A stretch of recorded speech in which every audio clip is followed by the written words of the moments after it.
3C Festival weekend, the Give Money Stop Hating Tour. My boy Harold Jamez in the building, man. What's happening? Man, what's up, baby? Long time no see, man. Long time no see, boy. What's up, America? How y'all doing? Hey, man, last time my boy was in the A, we was doing it real nice. Yeah, house and a pole. Don't need to talk about that, just house and pole. And yeah, you know what I'm saying? Did you get to perform that weekend? No, my first time performing has been this year. Okay. I had 3 shows this year. I had a show on Thursday, Friday, Saturday, and today's Sunday. I'm, relaxing, you know what I'm saying, kicking on my boy Yale. So, man. Y'all staying tuned. So how was the energy here in Atlanta? Tell everybody where you've been. You know what I'm saying? Because this is why I like interviewing independent artists. You really represent what the independent grind is about. So how has the energy been here compared to everywhere else you've been? Atlanta, first of all, I'm from the South. Anybody don't know, I'm from Lake Charles, Louisiana. So I'm from the South. So the South, I love the South. I love my people. I love everything about the South. Every different region of the South, every aspect of it. So when I come to Atlanta, it's really like being home again because the Southern hospitality, the music, the way that people help and assist and want to help each other here in this market. Yeah. That's what I love about Atlanta. Okay. I don't never have no problem, but I move a certain way, so. How do you move a certain way, and what separates you from the other independent artists and what they do? How do you stand out in whoever you promote your music to? Right. Well, number one, it's about you being yourself. I'm just being me. So a lot of the ties that I have in Atlanta are a lot of people that I made ties with personally on my own. Okay. A few people I've met through other people, but I let a lot of things happen organically. Instead of going search for it. You go searching for something, you might not get what you find. You know what I mean? So I let my talent and my grind speak for itself. Yeah. So if somebody does want to do business with me and they reach out to me, or we bump into each other, that's organic. Yeah. Versus I'm searching for this type of person to do this, and I find the wrong person. I'm searching for this person to do this, and find the wrong person. And when I say wrong people, like you might be searching for a videographer, you find the wrong motherfucker. Yeah. You might be searching for a publicist. You find the wrong motherfucker. You didn't pay these people your money, and now they didn't do what they were supposed to do, but you kept pushing the issue of searching for that instead of letting it find you just based upon your grind. I want to go into that money because with this independent thing, you have to put money into yourself, into your product. Into Harold Jamez. The Harold Jamez campaign, by the way, I like that. You know what I'm saying? So explain where you get your finances from to put money into what you're doing, because a lot of independent artists, and we know they don't know what they're doing, you know what I'm saying? And you've been doing this for a minute, so hey, this is where I get my money from, and this is what I do with it. Explain that to people who think, just because you're doing it independently, you're not doing it for real. Right. But you're not getting money. No. He's on the Get Money Stop Hating Tour, so he's getting a little bit of money. I don't know how much, but I done chopped it up with the dude, and I see what he bring to the table over here. It's like, well, number one, you gotta have a foundation. My foundation really started with hustling. Yeah. But then learning how to work in the white collar, blue collar world. So you start juggling between those two worlds. But it was a foundation in terms of getting money. Yeah. Not in the terms of what was gonna change my life. It was just gonna help me get to the next step of what was gonna change my life. Okay. So throughout my hustling, throughout giving my time to other people for money, because that's what you do when you work a job. Yeah. You're giving people time for money. Then I learned and studied how to develop my own business. From there, I started doing business. As a businessman, I started me a business, high-speed satellite internet service. Okay. Yeah, I give people internet service in rural areas that can't get fiber optics. So they can't, so if you live out in the country, or if you live in a rural area, or if they haven't laid fiber optics yet. So once I started the business allowed me to make money. Yeah. And then from there, it allowed me to do certain things that I wanted to do with the music that I probably couldn't do on a certain budget before, but I was still getting things done. Okay. I've always been able to record. The first thing I did was, instead of trying to go out and go to the studio all the time and pay for studio all the time and and maybe the song is not right, or maybe I don't have it down properly in terms of what the song should be. I invested in a computer system, and I put a recording program. I use Cubase. I can tell y'all straight up what I use. I'm not hiding shit. I use Cubase. Okay. And what I do is I come up with all my shit at the house. I lace my shit up, make sure that's what I want to say, the tones, the rhythms, hooks, all of that. And then I go in the studio. And when I go in the studio, I'm not wasting no time. Yeah. They're charging $40, $50, $100 an hour. I don't give a fuck how much they're charging an hour. I know that in an hour, I'm about to go in there and get the hook done, all the verses, everything I need to do to make the song. Now it's on the engineer to mix and master. That's it. So you do know time management. Yeah. Look, he say that because the last few days, especially today, I was late, ladies and gentlemen. I ain't gonna lie, I was late. We was at the mall and shit. This is all real shit. This is true shit. Right now. Yeah. I was late, but yeah. It's all good though. Yeah. You know what I'm saying? But you know what? I mean, I didn't feel any type of way. You know what I'm saying? Nah, because I know. I know you. You know what I'm saying? You traveling and you've been in a lot of cities traveling, so you got to embrace what you're doing while you're here in Atlanta. Right. Because you know what I'm saying? Just like you just said, these are memories that you got to take with you. You know what I'm saying? On your journey to whatever your success is for Harold Jamez. You know what I'm saying? You got to he out there. You got to meet with people. You got to network with people. You know what I'm saying? He bringing people with him. So you know. I get it. It is what it is. You know what I'm saying? So, but today was shopping. Today was shopping. we had to meet with Champs and we had a meeting at Champs. Hey, shout out to Champs Sports. That's one of my old jobs, man. Yeah, before started doing Yale Entertainment, man. That's where I was just been grinding, man. Tell them about your music. Oh, the music, man. Music is my passion, but my hobby switching time zones. Okay. VOTE. It's an acronym, Voice of a True MC. That's what I do. Like, I do music because I'm just being myself. All right. Anybody that knows me, they know that I come from the struggle. Anybody that knows me know, like, I've done the street shit. Yeah. That was simple.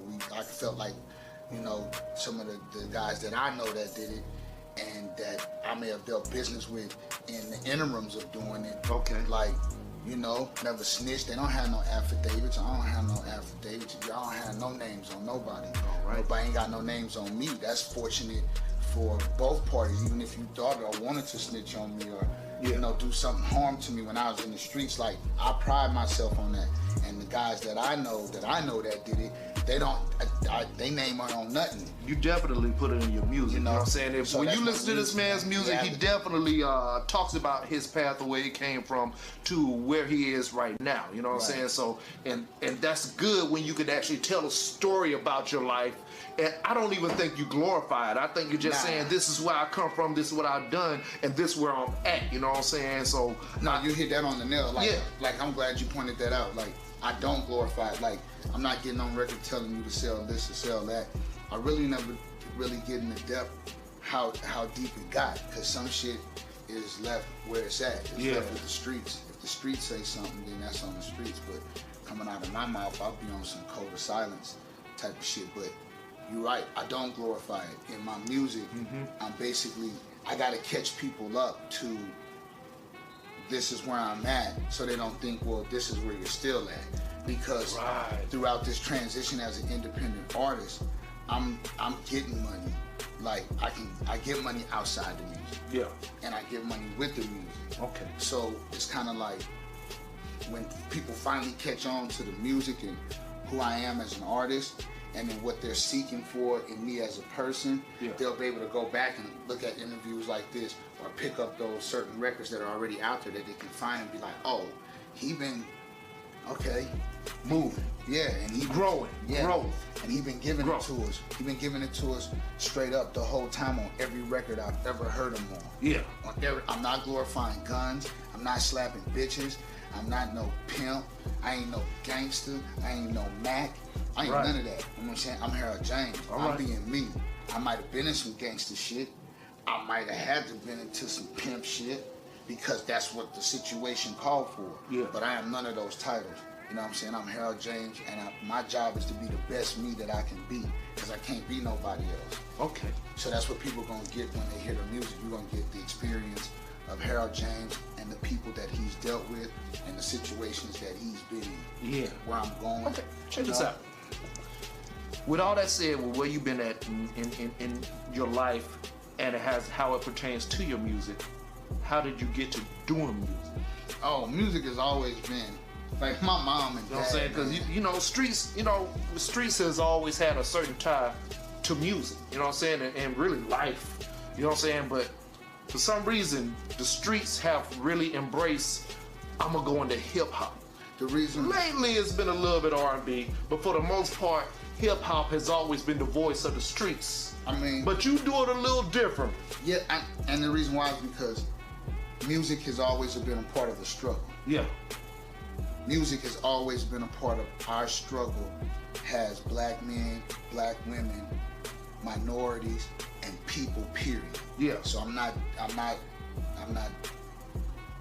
discrediting any race on this one. Mm-hmm. Music has been a part of all of our struggles. Right. So, with that being said, it's kind of like my mom and my father, their mom and their father, they all were big into music, into listening to music and just loving music. So with me, it was just passed down. I remember had my mom listening to certain stuff like Bobby Brown, you know what I mean? Yeah, that's a dude, by the way. Shout out to B. Brown, man. Whitney, Luther, Isley Brothers, of course Mike, of course all the Jacksons.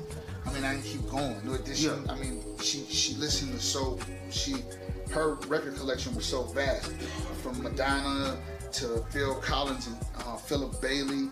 Like these, I can remember these songs. But then my dad, he was jazz. Yeah. Al Jarreau, Spyro Gyro, Herbie Hancock, Bob James.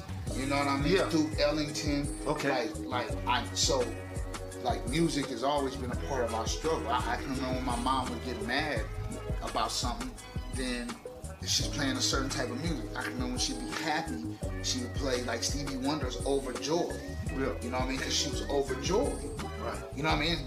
And bam, that record's coming on. I mean, when she was going out to party and when she was single, you guess what came on?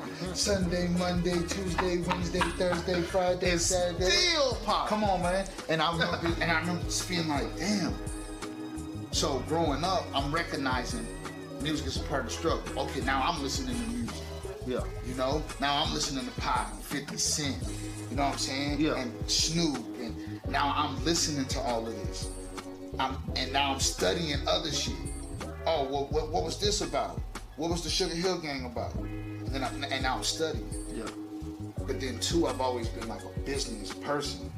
Even as a child, like I was selling candy at school. Let's get it. You know what I mean? I'm trying to sell something. Get money. Yeah, stop hating. Stop hating. Shout out to the Get Money, Stop Hating. Yeah, shout out to Jess Jones, Jal Lee, Rachel, the whole Get Money, Stop Hating staff. Everybody that makes that independent tour happen every year, year after year, year after year. From what I can recall, over 10, 11 years straight. That's good. So that platform is big. It's introduced me to a lot of people and gotten a lot of things done for me. So yeah. I want to say I appreciate y'all, man. All right. Tell them about the single that you're pushing right now. Right now, man, I have my teaser. And the teaser is Music Is My Passion. Harold Jamez. There's 3 songs on here. Tell Me, Killer Hustle, and Miss Me. Now, this teaser is just to really give people a taste of what they're gonna hear on this EP that I have coming up and the next few installments of EPs that I'm dropping next year. So from now until, we're in October now, so from now until the new year, just look for a lot of different marketing and promotion efforts coming from my end, advertisement. You know, I'll pull a few things, a few moves in terms of advertisement. Try to put it more on the masses. Okay. Really get people involved. Really start narrowing down into this. But definitely, follow me at It's Harold Jamez. That's at ITSHAROLDJAMEZ. That's on Instagram. Twitter is just Harold Jamez. I spell the same way, HAROLDJAMEZ. Okay. Definitely go to my website. Before you go to any of those sites, go to my website first. Right. Simple. www.haroldjamez.com. HAROLDJAMEZ.com. I got free music on there. You know, I also got some other interactive things on there. If you're trying to catch up with me on tour, see where I'm at, those things are on there as well. So make sure y'all check that out. All right, man. Harold Jamez. Get money. Stop hating to him. Stop hating to him, man. A3C Festival Weekend. A3C, man. Yale Entertainment, Yale Radiocast. Our anniversary show coming up next year, February. Trying to get a location for the performance. I gotta have my boy Harold Jamez there. But we are officially coming back to our live broadcast January 1st, 2018. You know what I'm saying? We kind of been flying under the radar ourselves, but you still been staying busy. Still staying in business, man. I'm doing live events or whatnot. You know what I'm saying? I'm just trying to get. Boy, I'm trying to bring everything full scale with everybody, man. I got some things coming up, and this man right here is going to be part of it. Shout out to my boy Smoke, man. What's happening? Smoke, man. Hey, what's up, baby? Hey. Shout out to, who else we got going? Who Prime Flow. Prime Flow. Man? You know what I'm saying? Started from the bottom. Yeah, from the bottom. What's up, man? Hey, that's what's up. So shout out to everybody, man. Keep in touch. Harold Jamez, catch him on Instagram, Twitter, all that stuff, man. And stay tuned. You already know the motto is get the business. First pack was wrapped in saran, me in Milan with a digital scale weighing up grams. In high school, graduated from being the weed man. Need something more lucrative to put the money in our hands, cause it's hard to eat when your pocket's thin as toothpicks. I remember